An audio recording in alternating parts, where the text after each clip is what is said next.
Hi, welcome. It's time for another candidate reading of a children's book. I am Susan Maud Buchser-Lochocki, running for President of the United States as a write-in candidate, and this is the book I'm going to be reading from, What is a Presidential Election? And I am reading it out of order because I think it works best that way in this situation. It's more for informational purposes rather than the whole book for reading purposes, so that the kids know what's going on. So this is called What is a Presidential Election? And I'm reading Chapter 11, Election Day.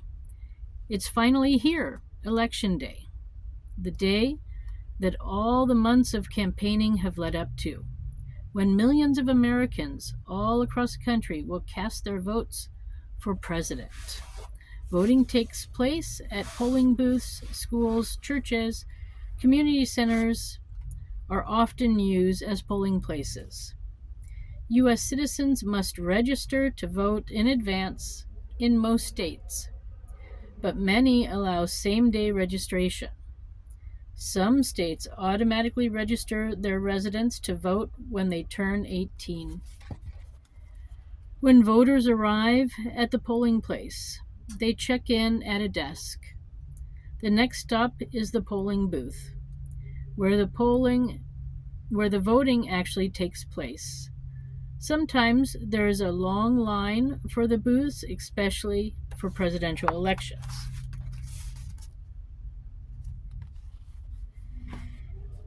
It says here, in 1848, future President Zachary Taylor didn't cast a ballot for himself. He had never registered to vote. When a booth is available, the voter goes inside.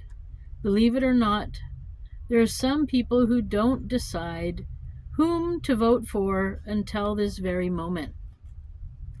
Only one adult voter at a time is allowed in each booth so that no one can see whom they vote for. Some states allow kids to accompany grown-ups into the voting booths. Does your state allow this? Ask your parent or guardian if you can come into the booth.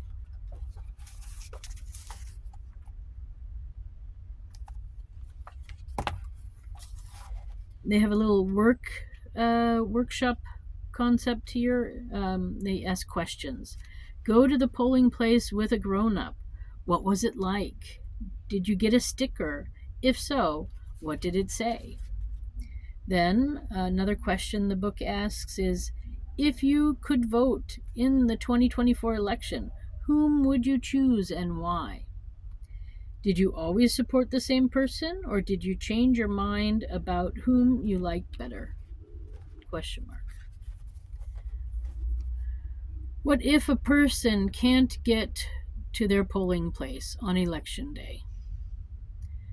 Perhaps they are going to college in another state, serving in the military overseas, or are not well enough to leave their house. Maybe they have a job they can't get the day off. In cases like these, citizens may send in an absentee ballot. These are votes cast in advance that sometimes are not counted until after the election day. In some states, there's early voting, and people can vote weeks before election day. People can also mail in their ballots in certain states. However, this has become a controversial topic. In 2020, more people than ever voted by mail due to COVID-19 pandemic. Many people didn't want to leave their homes, and states had difficulty finding enough staff for polling locations. Counties and municipalities rush to add drop boxes and expand the amount of time for early voting.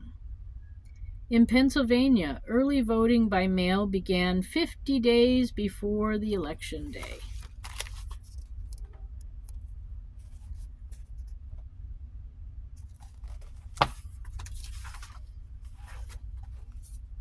Election night. Polls begin to close in the eastern United States at 6 o'clock at night. The final polls close in Hawaii 7 hours later. Now the votes are tallied.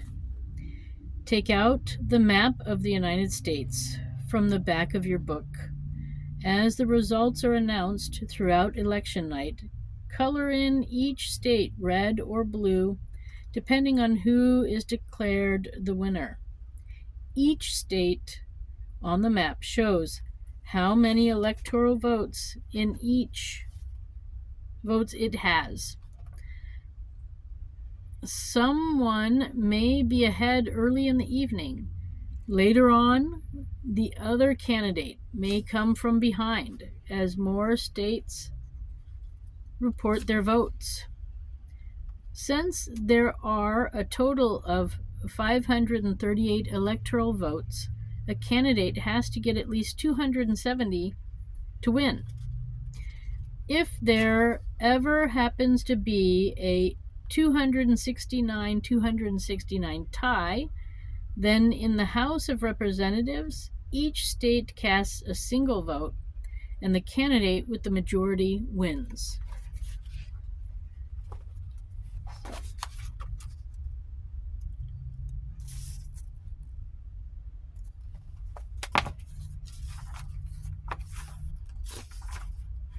On election night, the candidates gather at separate locations with their families and campaign staff, vice presidential running mates, and supporters. They are hoping to celebrate victory. So the rooms are usually decorated with balloons and banners. But they have to be prepared for a loss as well. The room is always full of nervous energy. Once the results are clear, the candidate who has lost the electoral vote will call the other candidate to admit defeat and congratulate their opponent. They will then make a concession speech to acknowledge their loss publicly. They will thank their staff who have worked tirelessly for them, as well as their family and supporters throughout the country. The winner, who is now called the president-elect, will give an acceptance speech. In 2008, Barack Obama gave his acceptance speech in Chicago's Grant Park. Over 240,000 people attended. After the electors from each state meet, which is usually in December, electoral votes are submitted to both houses of Congress. Members of Congress then meet and present their state's votes. The Vice President presides over this session, opening and reading the certificates for each state and declaring the results of the election. Election day may have come and gone, but it is not the end of the process. We often compare elections to a contest or a race, but now that it's over, the real work begins. On January 20th, 2025, Inauguration Day, on the steps of the U.S. Capitol, the winner will be sworn into office as the President of the United States.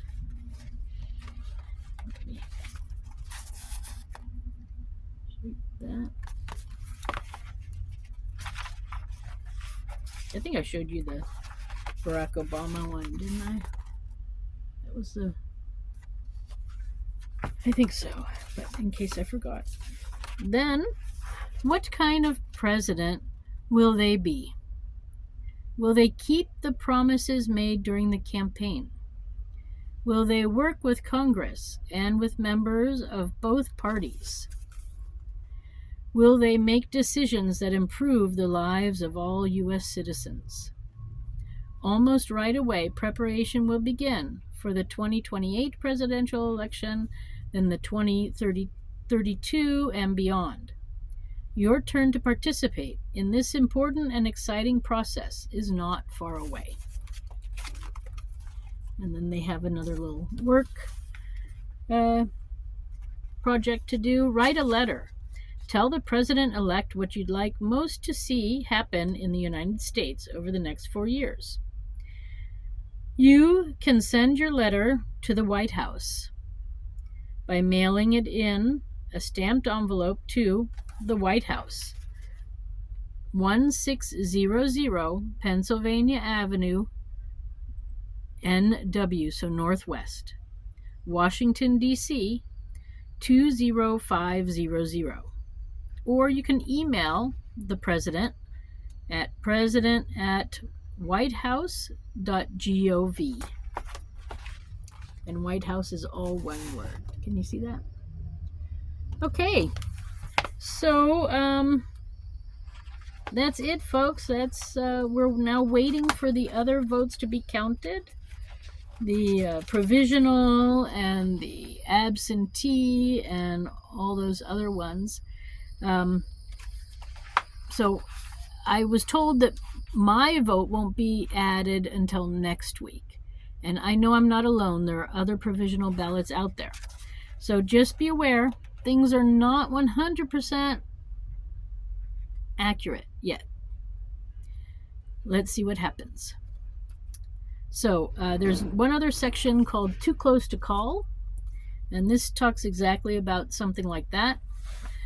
The vote in some states might be too close to call right away. In fact, it might take a few hours or even days if the vote is extremely close. In the 2000 election, Democrat Al Gore ran against Republican George Bush.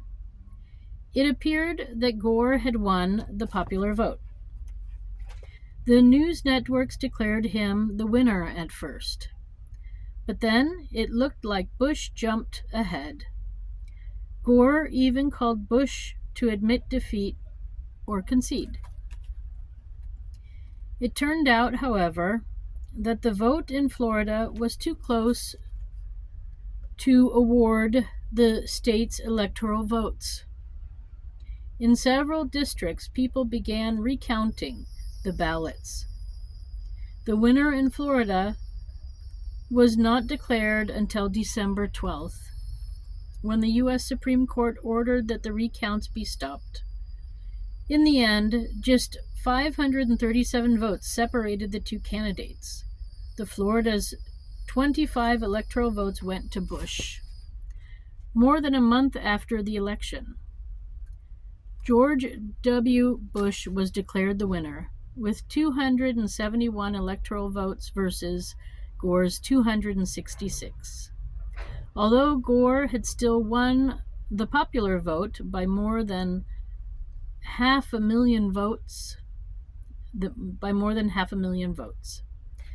every vote counts, is what I can tell you. And here they have a picture. So voting is important. I have some other ideas about better ways of running our elections, and I've voted in other countries, so I know that there are other ways.